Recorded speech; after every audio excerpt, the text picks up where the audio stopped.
Hey, Sherman Ragland, the Real Investor, and I'm coming to you today with a really controversial topic. I'm talking about bird dogging. And you know, in an earlier video, I talked about wholesaling, and I said in that video, wholesaling and bird dogging are not the same thing, and they're not. But a lot of people confuse this, and that's why I thought I'd clear this up with the next edition of 10-Minute Real Estate.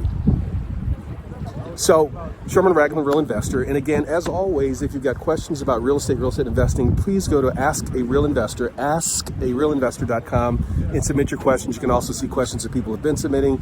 This is where we get the information to do these 10-minute segments. This is where we get the questions that we do for our podcast. This is where we get our questions to go out and do our videos, because we want to make sure that we're answering your questions and helping you to become a better investor and to become a real investor. So, topic today is bird dogging. And why is it that some people say it's illegal and some people say that it isn't? And the best way for me to illustrate this is to tell you two quick stories. And trust me, it's going to take a whole lot less than 10 minutes. So story number one.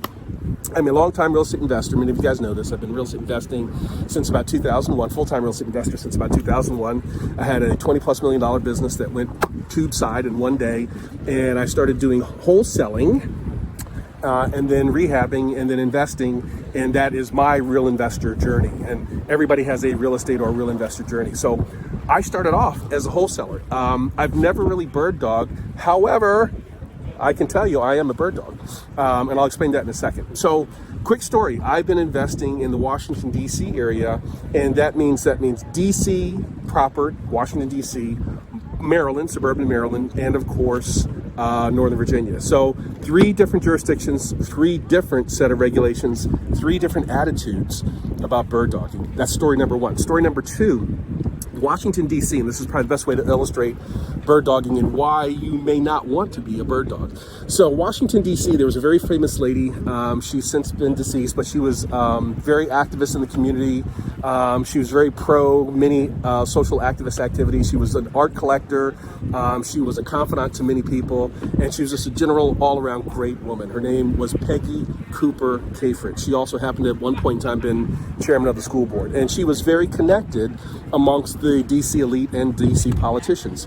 And because she was connected, she was approached by a very famous real estate investor / developer. You may have read his book, but I'm not going to go into the details.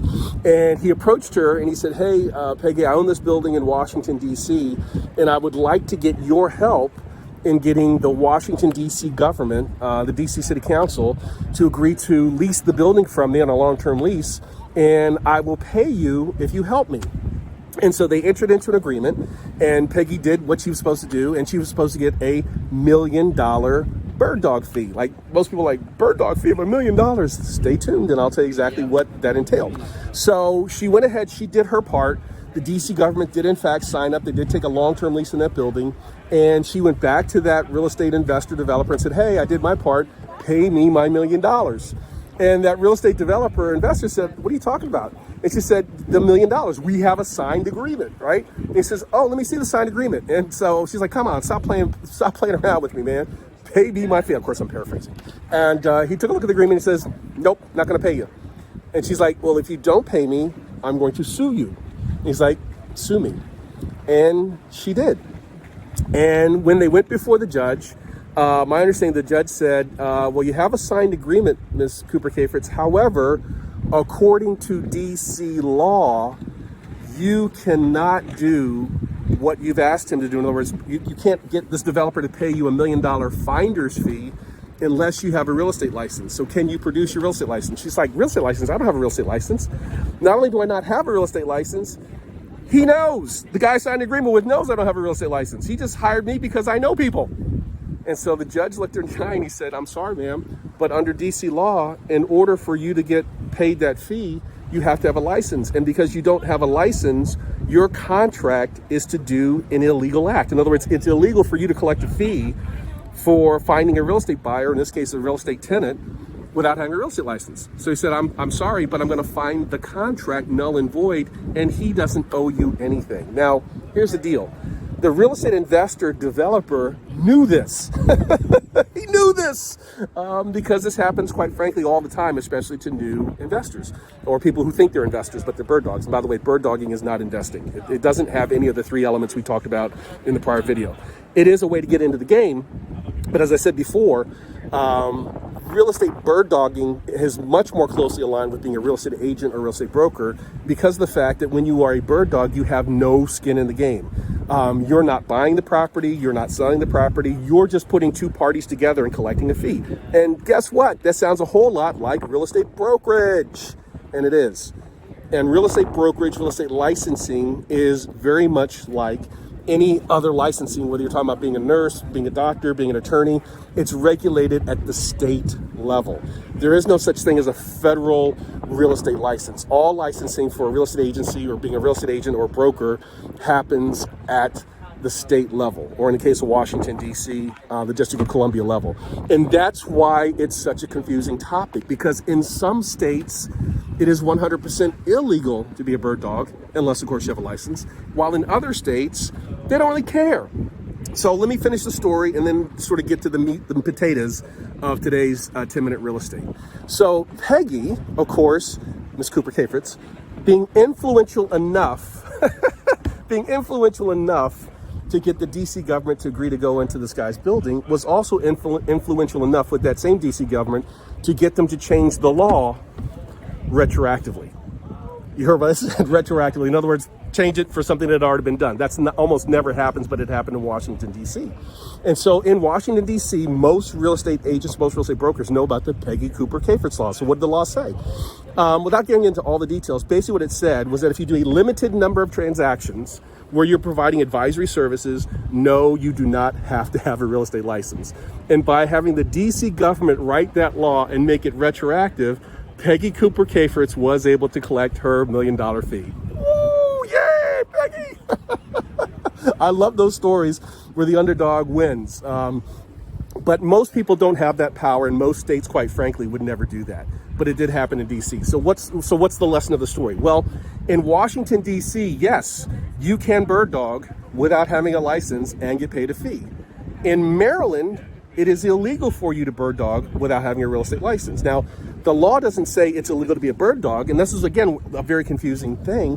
What the law says is, in Maryland, we have something called COMAR, and I'm not a lawyer, but I did go to law school, and I did get an A in contract law, and I also got an A in constitutional law, so I kind of know what I'm talking about. But this is not legal advice. So in Maryland, we have something called the Code of Maryland Regulations, or COMAR. And what COMAR does is it first defines what's a real estate broker, what's a real estate agent, and then it goes on to say that if you do any of these things, and it's a long laundry list. If you do any of these things in Maryland, you must have a real estate license. And if you do not have a real estate license and you're doing any of these things, you're breaking the law. So that's how they get you, right? And so in Maryland, it basically says if you're providing real estate advisory for a fee, if you're providing real estate services for a fee, if you're putting a buyer and a seller together, you're putting a landlord and a tenant together, you must have a real estate license. So if you do those things, like what bird dogs do, and you don't have a license, then you're breaking the law in Maryland. But Maryland is kind of like a slap you on the wrist kind of state. And then Virginia, the Commonwealth of Virginia, is very serious about it. They say if you do bird dogging without a real estate license and you get caught, on the third time you get caught, you're going to get hit with a $3,000 fine. I think it's $3,000, could be $5,000. And if you get caught more than 3 times, you get hit with what's called a Class 6 felony. Now, Class 6 felony, you're like, what's that? Is that like double secret probation? No, it's a little more serious than that. It is a felony, but it doesn't carry any jail time with it. But because it is a felony, if you are a registered voter in Virginia, you lose your right to vote. If you have a security clearance, you lose your right to have a security clearance. And so, well, why do you have 3 different jurisdictions, Maryland, D.C., Virginia, that have 3 very different attitudes? Because the laws are written by local legislators, and those local legislators are influenced by local industry groups. And it's very clear that in Virginia, the Virginia real estate industry, or the Virginia Real Estate Association of Realtors, is incredibly powerful enough to write a law that says if you bird dog in Virginia and you get caught 3 times, you're going to get hit with a Class 6 felony. Now, here's my point in all this. You want to check with your local jurisdictions and find out what the local laws are where you are. But the bottom line is this: bird dogging in some places is illegal. Bird dogging in many places is illegal, but it's only going to get slapped on the wrist, kind of like going, 60 miles an hour in a 55 zone. I'm not telling you no 60 miles an hour in a 55 zone, but kind of same penalties. And in some jurisdictions, bird dogging is okay. But bird dogging is basically providing real estate agency or real estate brokerage services without a license. And if you have a real estate license and you're providing those services, you're generally in the clear in that jurisdiction, in that state, that Commonwealth, that District of Columbia, that district, that U.S. territory. And if you don't have a license, you may very well be breaking the law. It's up to you to figure that out. But real estate bird dogging is not investing. It's providing a service and getting paid a fee. My strong recommendation, know your local laws, because you could very well enter into a contract with somebody like Peggy did, but because you're breaking the law, your contract is unenforceable, and because it's unenforceable, you may never get paid, despite the fact that you help somebody do what you agreed to do. And there's a whole lot of real estate investors, experienced real estate investors out there who understand this way better than you do, who are more than happy to enter into a written contract or written agreement to have you do certain things, and then wind up not paying you. And that, to me, is the most serious downside of being a bird dog. If in fact the laws in your jurisdiction don't allow you to do it without a license, and you don't have a license, you may very well work and not get paid. And why in the world would you ever want to do that? Now, wholesaling is totally different. Watch my video on wholesaling, or I got a series of videos on wholesaling to understand better how to become a wholesaler. But in my opinion, it's about the same level of work, but the amount of money that you make is like 10 times as much. You're much better off spending your time and energy learning how to become a wholesaler versus becoming a bird dog. Sherman Ragland, the Real Investor. I hope you like this. Hit like and share if you did. I'll post all the links below to all the cases I talked about and all of the news stories I talked about in this particular episode. And I hope to see you soon in another episode of 10 Minute Real Estate. Sherman Ragland, the Real Investor. Bye.